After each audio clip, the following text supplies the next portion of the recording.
pàtàkì yóò mọ̀ lọ sọ́dọ̀ ààrẹ orílẹ̀-èdè yìí bàbá wa Aṣíwájú Bọ́lá Ahmed ọmọ Tinubu ọmọ olódò ìdẹ.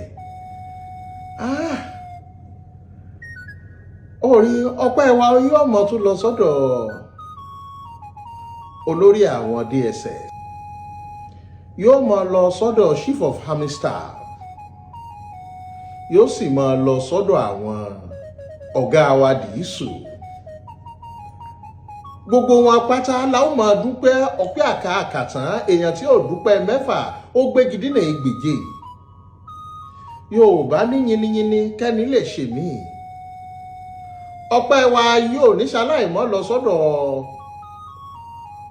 ṣífù wa olóyè Àdìsá Májàsọ́lá Ìgbòho bàbá Dámilọ́lá bàbá Michael bàbá Yomide. Ọkùnrin mẹ́fà tí wọ́n ń pè lẹ́nìkan ṣoṣo, kànjẹ̀kànjẹ̀ takuntakun gbẹ̀gbẹ̀ràn gbáǹkọ́gbì gbágídárì àràmàǹdìyàn tí gbogbo ẹgbẹ́ ìyókù náà ga ò àtúwọ̀nká níbi wọ́n gbé dáná rọ́dí kan lùkan ọ̀kúnmọ́ lóorun ọ̀dọ́mọgẹ̀rẹ̀ wọ́dù ọlọ́tẹ̀. Àdìsá adúpẹ́ o adúkẹ̀kẹ́ òkun, gbogbo wa là ń kọ̀tàn. Ìtàn wo ni wọ́n kọ lónìí? Orí a rí àwọn fọ́nrán kan láṣà àjẹta àbí lánàá tí bàbá wa bá ń gbọ́ pa àríkúyẹrí of our time tí wọ́n ń ṣe wórówóró. Orí àwa sì wà lágbọ́nu ibi táwa ti ń ṣiṣẹ́ tiwa báwọn ọmọ yìí ó ṣe kúrò níbi tí wọ́n wà. Ìtàn lóníkálùkù ń kọ. Ìtàn wo ni wọ́n kọ lónìí? Àwọn kan ló kọ̀tàn lánàá, àwọn kan kọ tòní. Àrí tí wọ́n sọ pé àwọn gbọ́dọ̀ wá gbádá, òótọ́ ni, bẹ́ẹ̀ ni kí wọ́n wá gbádá. Wọ́n fira wọn wé àwọn tó jẹ lánàá. Àrí Ọ̀nà Kakanfò tó jẹ lánàá. Káṣímọ̀wò Abíọ́lá olóṣèlú ni, dandan ni wọ́n wá gbádá. Bẹ́ẹ̀ sì ni bàbá wa l'Ógbómọ̀ṣọ́, Orí Akíntọ́lá olóṣèlú ni wọ́n. Olóṣèlú ó yàtọ̀ sí jagunjagun. Ẹ̀yin náà ti dolóṣèlú nítorí ẹni Májàsọ́lá olóṣèlú ní bá a ṣe. Tẹ́ ẹ̀ bá gbàgbé ẹjẹ́ yín níran. Kí ni ohun tó dẹ̀yìn àti Jonathan pọ̀ tẹ́ ẹ fi gbaṣẹ́ àgbáyé? Collected the contract of 9 billion. What I know is that President Goodluck Jonathan gave us a contract to protect pipeline. And in that pipeline contract, the analysis is that Nigeria is losing 1.3 trillion every year. And when you see how much they will pay off for a year, for the whole year, in 6 zones, in 6 lanes, we have 3 in Southwest, we have 3 in South-South. I have only 1 out of the 3 in Southwest. Dr. Predpashin have 1. One guy in Ondo State have 1. The 3 is in the South-South. The entire money they will spend, NNPC will spend for us to protect the pipeline for a year is not up to 4 billion naira. The entire content. Orí bẹ́yàn bá sọ̀rọ̀ kó rántí ẹni mọ̀ ọ́ gbọ́. Wọ́n ní ẹja yan ọfà káyan òǹtàfà káyan ojú tó sin ọfà dọ́dọ̀ ẹranko. Àwọn tó di ojú tó sin ọfà dọ́dọ̀ ẹranko làwọn Májàsọ́lá tá a wọnú igbó yìí lọ. Àwa la sọ fáyé pé bí báyìí ni wọ́n wà. Nígbà tá a sọ fún wọn pé bí báyìí ló wà ló jẹ́ kí wọ́n láǹfààní kí wọ́n pagbára pọ̀ láti pàmọ̀pọ̀ láti pèrò pọ̀ pé ẹja wọnú ibẹ̀ lọ. Àwọn ọ̀rọ̀ kan wà ńbẹ̀ tí ò ṣe fi léde àmọ́ tó bá yá padà wá yàn níbẹ̀.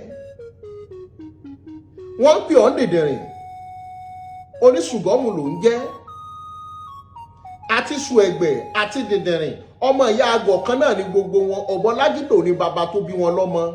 Jàǹbá kà fún jàǹbára elételèté yé. Ètè tẹ́ ń dá ojọ yẹra yín. Wọ́n fẹ́ sọ̀rọ̀ yìí gẹ́gẹ́ bí ọ̀rọ̀ àwọn Chibok girls. Àmọ́ bàbá wa Bọ́lá Ahmed Tinubu àtàwọn kànjẹ̀kànjẹ̀ ńlẹ̀ Yorùbá ní kò ní dàbí ọ̀rọ̀ Chibok. Àwa dúpẹ́ lónìí, gbogbo ẹ̀yin tẹ́ ń bú wa pàǹyà sinimá, àdúpẹ́ pé sinimá wa ó jáde ire. Àdúpẹ́ pé sinimá wa ó dohun àgbéléwò. Òkúta akọ́wọ̀lú ó dohun àgbéyẹ̀wò. Sanyande bàbá àwọn aṣọ. Orí gbogbo ìlú Ògbómọ̀ṣọ́ pátápátá àtorí ire local government abárawa dúpẹ́. Nípínlẹ̀ Yorùbá abárawa dúpẹ́. Gbogbo wa l'Ógbómọ̀ṣọ́ abárawa dúpẹ́. Iṣẹ́ tí gbogbo wa ṣe òun là ń rí yìí. Orí oníkálùkù ń kọ̀tàn. Aráwọn tó kọ̀tàn tí wọ́n ṣètánú. Aráwọn tó kọ̀tàn tí wọ́n wí wórówóró. Aráwọn tí wọ́n kọ̀tàn bí mi bá fẹ́ jagun mi ò ní lo dróònù ló já mọ́ ibi tí wọ́n wà táwọn ẹ̀ṣọ́ aláàbò fi lọ bẹ̀ tá a fi jọ pa párakọ̀ tá a pàmò pọ̀. ẹ ọ̀nà kakanfò ní lọ sógun kó gbé kámẹ́rà lọ sógun tí ò tí ì parí ogun rìsọ́ọ̀tì kan tí ààrẹ bá mú bọ̀ lógun ni kámẹ́rà gbé jáde. ààrẹ ò dẹ̀ ní lọ máa fly drones which is the secret part of intelligence report kó máa ṣú ẹ̀ fún àwọn ọ̀tá. ààrẹ Ọ̀nà Kakanfò dẹ̀ níwà ní palace kó máa sọ pé a ti track yìí o ìlú báyìí lẹ́wà o ìlú báyìí lẹ́wà ìlú báyìí lẹ́wà o. òun náà ń pè ní catastrophe on security strategy. gbogbo breakthrough tá a ti ní láyé ní rí wa tá a bá fẹ́ lọ sí operation yẹn ní rìkọ́ọ̀dù ọjọ́ tá a bá ti mú culprit yẹn àbí tá a bá liberate àwọn yẹn òun la ṣe máa jẹ́ kí ẹ̀rí. èyí tí ó ṣẹlẹ̀ ní Àmúọ̀dọ̀fin just 3 weeks ago lóbi ní ọgbọ̀n ṣe Yorùbá àwọn Yíbò kan àti àwọn ará Kútọ́nù àwọn náà gbìyànjú àwọn ẹ̀dẹ̀wọ̀ tínúra wọn ò dẹ̀ rìkọ́ọ̀dù nígbà tó wọnú rẹ̀ nígbà tó ń liberate fún máa yẹn tán lọ tó rìkọ́ọ̀dù síta. èyí àwọn gbogbo pọ́tà ti ṣe ìlú adáwà fẹ́ ṣe operation ká rìkọ́ọ̀dù because o bá rìkọ́ọ̀dù tó ti lọ ń pòsì àwọn ọ̀tá tó bá yẹ pé ibi tó ń gbé wọn dé tó bá gbé dé nugbó wọn bá rí pẹ̀tí pòsì pẹ̀tí close mọ́ wọn ti gbé wọn jìnnà. In the process you are putting the life of that person in danger. àwọn tó ti mú yẹn tó ń bá rí pé ẹ ti ń gbé kíní ẹ sí mídíà jù ẹ ti close wọn lè pa wọn. wọ́n lè pa wọ́n. wọ́n lè fẹ́ kí gbogbo Yorùbá mọ̀ ilẹ̀ Yorùbá mọ̀ pé ọ̀rọ̀ security ilẹ̀ Yorùbá kọ́ má ṣe wọ́n ṣe bá Yorùbá nation struggle jẹ́ ẹ jẹ́ ká ṣòtítọ́. wọ́n pariwo wọ́n pẹ́ nǹkan lẹ̀ pàtó bíjọ́ kejì tí local government ṣáà máa sọ pé wọ́n ti release àwọn yẹn ọlọ́pàá ti sọ pé wọ́n release àwọn yẹn.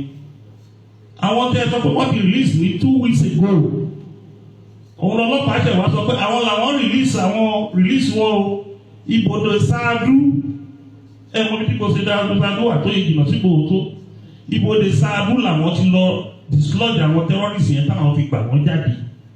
o sínú gbogbo ya fọ́tò o rìkọ́ọ̀dù bó ṣe ń gbé jáde a lè máa tọ́ra wa lórí àbólẹ̀ Yorùbá.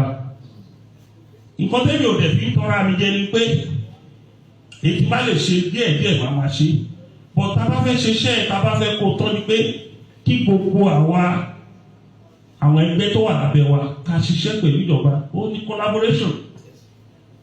èkejì tí àwọn gómìnà bá gbà mo ń kọ́ ọ̀fun state police mo ti ń kọ́ ọ̀fun state police nsìn ó ti lé ní more than 20-something years mo ti ń kọ́ ọ̀fun kí ìjọba ṣe state police on restructure. èmi state police yẹn ní National Assembly ti ṣe báyìí wọ́n ń ṣe díìlì lọ́wọ́ ní gbogbo 36 states lọ́wọ́ báyìí kí president buwọ́ sí kí president bá di buwọ́ sí kí state police bá di wá ní tọ́ra wa jẹ mọ́. ọpọlọ lẹ́yìn fi ń jagun ìdẹ́gbẹ́ gbogbo pé kárí mi àmọ̀tẹ́yìn bá tí OPC bá fẹ́ wọ gbólókè Ògùn àrí kó less than 2 to 3,000 people wọ́ bẹ̀yìn.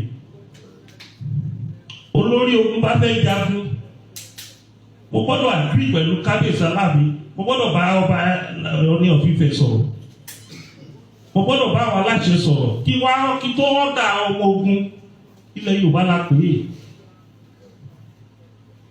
kí wá lọ kó 2,000-3,000 people wọnú Ìgbòho òkè o. tí gómìnà Mákindé ò fọwọ́ sí. ṣe mọ̀ pé èèyàn ti kógun wọ̀lú láì jẹ́ kó lórí ìlú mọ̀ yẹn. orí bẹ́yìn ọ̀bá rówó rà á àwa tá a rówó rà á òun làwa ń lò ló fi jẹ́ pé iṣẹ́ tá a fòógùn ṣe ó padà dáná fún wa yá.